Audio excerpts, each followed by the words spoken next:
Mr. President, members of the opposition and Western politicians say that you are the main obstacle for peace in Syria. Would you be ready to step down as president if this could bring peace to your country and stop the bloodshed? President shouldn't run away from challenge, and we have national challenge now in Syria. So President shouldn't escape the situation. But from the other side, you can stay as president, you can stay in this position only when you have the public support. So answering this question should be a public answer by the Syrian people, by the election, not by the president. I can nominate myself, I can run for the election or not run, but to leave or not to leave, this is about the Syrian people. Do you think that you still have a majority behind you in your country? If I don't have the public support, how could I stay in this position? The United States is against me, the West is against me, many regional power and countries are against me. So, and the people are against me. So how can I stay in this position? So the answer is, of course, I still have public support. How much? What the percentage? This is another question. I don't have numbers now. But of course, to stay in this position, in this situation, you must have public support. I've been to some of the demonstrations, even in Homs, in peaceful demonstrations. Isn't it legitimate if people demand for more freedom, more democracy, and less power in the hands of one family, less power in the hands of secret services? Let's correct the question first to have the correct answer. We don't have power in the hand of a family. In Syria we have state, we have institutions, maybe not the ideal institutions, but we don't have family to run the country. So we have a state. This is first of all. So now we can answer the first part. Of course they have the right. They have legitimate right, whether they are demonstrators or not. Not only demonstrators ask for freedom. Actually, the majority of the people who ask for reform, political reform, not freedom. We have freedom, but not the ideal freedom, but the reform, let's say, to have more participation in the power, in the government, in everything else, in their country. This is legitimate, but the majority are not in the demonstrations. You have people who demonstrated and you have not, but this is legitimate. A question that everybody is asking in the Western countries, in your country, who has killed the thousands of civilians who died in this conflict? The opposition blames you. If you want to know who killed, you have first to know who has been killed. We cannot tell about the criminal without knowing about the victims. Those victims that you're talking about, the majority of them are government supporters. So how can you be the criminal and the victim at the same time? The majority are people who support the government, and large part of the others are innocent people who's being killed by different groups in Syria. Would you admit that some of these, or a certain percentage of these innocent civilians, has been killed by your security forces, a certain percentage? No, you don't have, because you have investigation committee about all the crimes that happened in Syria. But from the list that we have, from the names that we have, the highest percentage, people who are killed by gangs in different kind of gangs, whether Al-Qaeda, whether extremists, or outlaws, people who escaped the police for years. So you say that the rebels, whom you call terrorists, have killed more civilians than the security forces? Not really. They killed more security and soldiers, maybe, than civilians. I'm talking about the supporters. But if we talk only about the civilians, did the rebels kill more civilians than the security forces? Or did the security forces kill more civilians? Yeah, that's what I mean. If we talk about the support of the government, the victims from the security and the army are more than the civilians. You said there are investigations against those members of the security forces who might have killed innocent civilians. Have some of them been punished? Yeah, of course. They were detained in prisons. In prison? They've been they are subjected to trial now, like any other crime. Who has committed the massacre of Hula, in which more than 100 people were brutally murdered, among them many children? Yeah.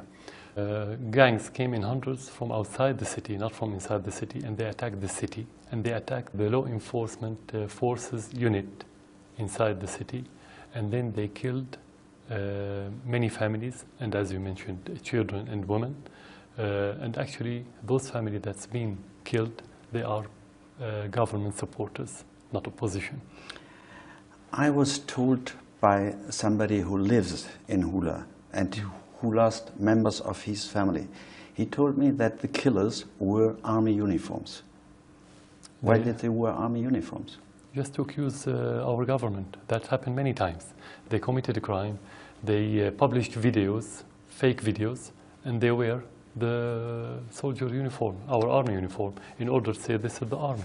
So it's been killing the people in Syria. You say this is a strategy of the rebels? Yeah, from the very beginning. Yeah, they do it all the time.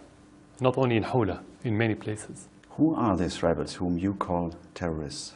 They are mixture, they are amalgam of Al-Qaeda, other extremists, not necessarily Al-Qaeda, and outlaws who escaped the police for years, mainly smuggling drugs from Europe to the Gulf area, and others who were sentenced in different sentences. So it's a mixture of different things. How many rebels are fighting against your government? You don't have number, but you can talk about thousands.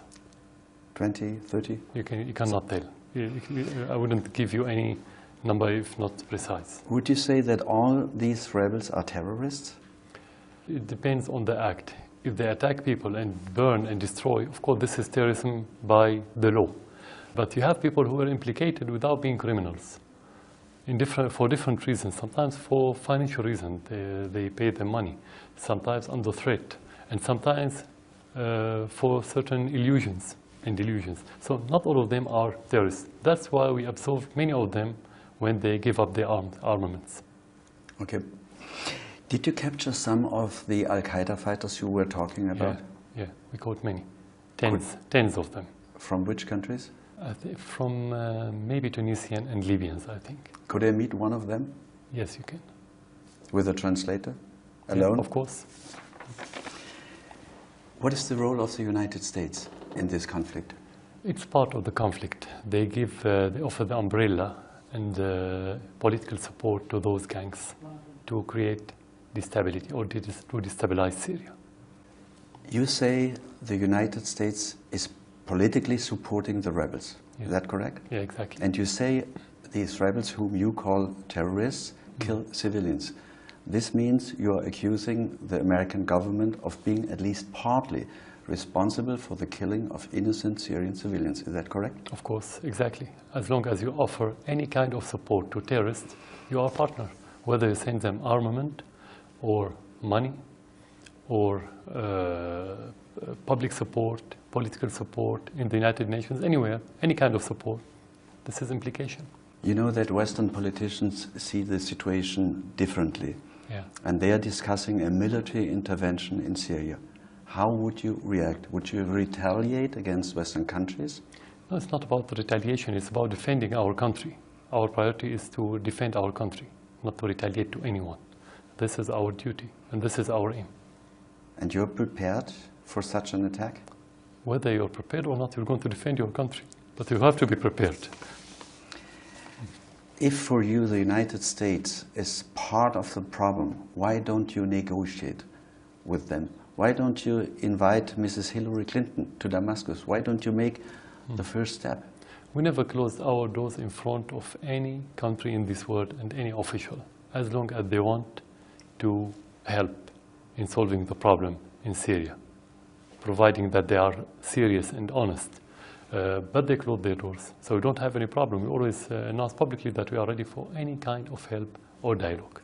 You would be ready for a dialogue with Mrs. Hillary Clinton? You would be ready to walk with her through the streets of Damascus, to show her the hospitals, to show her the situation in the city? As I said, we don't close the door in front of everyone, including the Americans or any other one. It's not particularly Mrs. Clinton or any other American official. Of course, we don't have problem.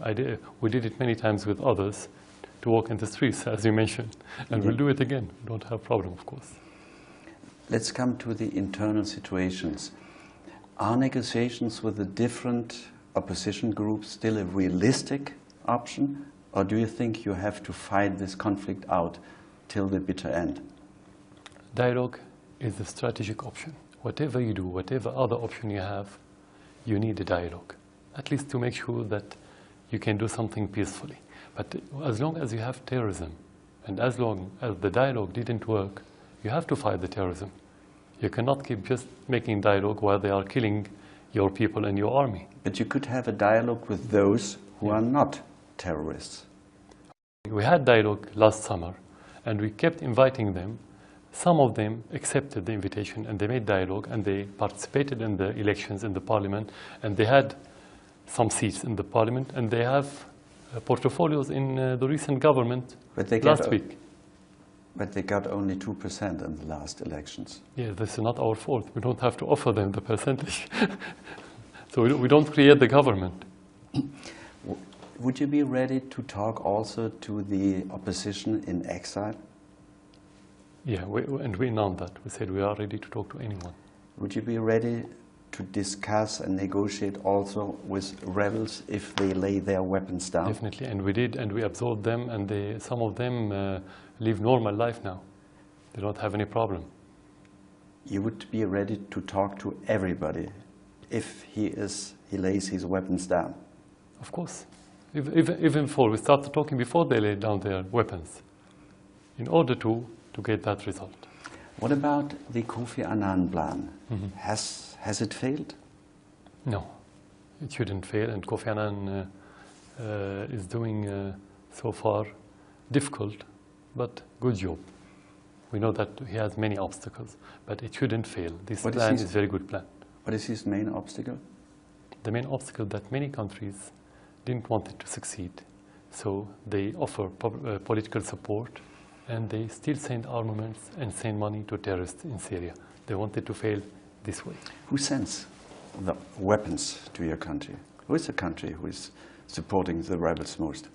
If I don't have evidences, concrete evidences, I will tell you what the indications. Those countries announced publicly that they're going to support those terrorists, mainly the Minister of Foreign Affairs of Saudi Arabia and his counterpart in Qatar. They announced publicly they're going to support them. This is regarding the armaments. Turkey, I think, offers logistic support for smuggling. And the United States? United States mainly so far, what we know so far, that they offer political support. Means of communication also? We have some information about this, but I didn't mention it because we don't have concrete evidence to show it to you. What about Kofi Annan's plan for a united government, for a unity government, for a government formed by the different groups, with the opposition groups, with Baath Party members? Yeah, you're talking about the Geneva conference now. He's planned for a unity government, yes. Yeah, we talked about it in Syria. Now we have a unity government where you have the opposition that participated in the parliament, participated in this government, but you should have criteria. Well, how do you define opposition? You may have tens of thousands, hundreds of thousands, or millions. Could they participate? You need, this kind of government, the democracy needs criteria and needs mechanism. For me, the mechanism is the elections. If you represent the people, you go to the election, you run the elections, you win seats, you can come to the government. While if you're only opposition, but you don't have any seat in the parliament, who do you represent? Yourself? When are the next elections? Which elections? Yeah, parliamentarian? you were talking about the election. The next election. No, I'm talking about the parliamentarian. I'm talking about the parliamentarian. It was only 2 months ago. Yeah. Or month ago. But for example, the opposition in exile didn't participate in these elections. Would you accept members of the opposition in exile to participate in an interim, let's call an interim government? If they can comply with our rules, with our laws, they not participated in criminal acts or asking the NATO or any other country to attack Syria, which is against our law, they have the right to participate. We don't have problem. Many of the opposition in Syria, inside Syria, participated. Why to ban the opposition outside from this participation? We don't have any reason as government. A man like Gayoun, or he's the president now of the National Council, you would be ready to accept them? It's not about the names or the position, it's about the principles. We have to go back to the file. Does he have anything legally to ban him from being part of these elections or not? So this implies on everyone. So it's not about names.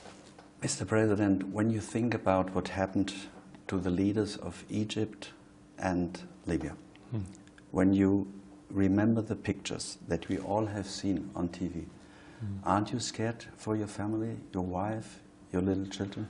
No, if I want to describe two different situations you're talking about, describing what happened to Al-Qaddafi, this is savage. This is crime. Whatever he did, whatever he was, nobody in the world can accept what happened to kill somebody like this. What happened to Mubarak is different. It's a trial.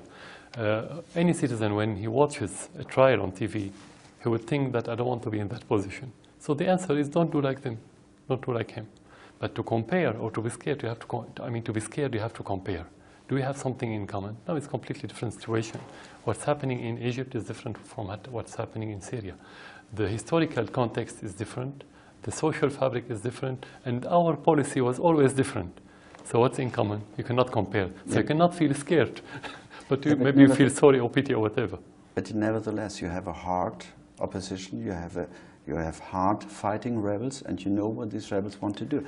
So my question, I repeat it, aren't you scared for your family? The most important thing is that when you do things that should be in compliance with your convictions, this is where you can feel relaxed, you don't scare, because the people can disagree with you, but at least trust you that you are doing something for the interest of your country. When you defend your country, why to be scared?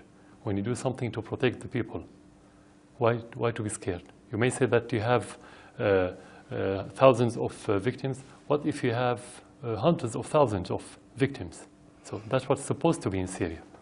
But in the end, what is your solution for this conflict in this country? And I ask again my question, do you fear or do you think you have to fight this conflict out till the bitter end? I repeat it. We have two axes of the solution. The first one, you have to fight terrorism. There is no question about fighting terrorists. Nowhere in the world. What would you do if somebody killed civilians, kill innocent people, kill children, and kill your soldier, and kill the soldiers, and kill the police, and kill anyone? You have to fight with him if he's not ready for dialogue, and that's what we've been seeing so far.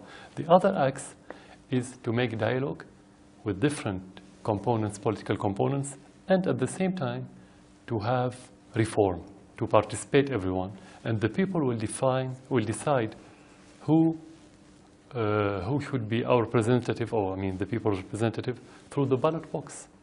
Couldn't these reforms come a little bit faster?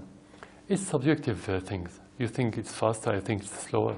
But at the end, the principle is that you do as fast as you can without paying a heavy price or without having a lot of side effects. So as fast as possible, and that's not related to me or to the government or to the state, that's related to the objective circumstances in Syria. Mr. President, our time is running out. Where would you like to see your country in 2 years? What is your vision for Syria? I would like to see it in every year in prosperity. Prosperity means better economy, better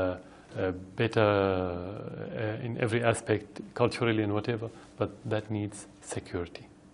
Without security, you cannot dream about prosperity. That's how I see it. Mr. President, thank you very much for this interview. Thanks for you. Good luck for your country, and especially peace, freedom, and democracy. Thank you very much. Thank you.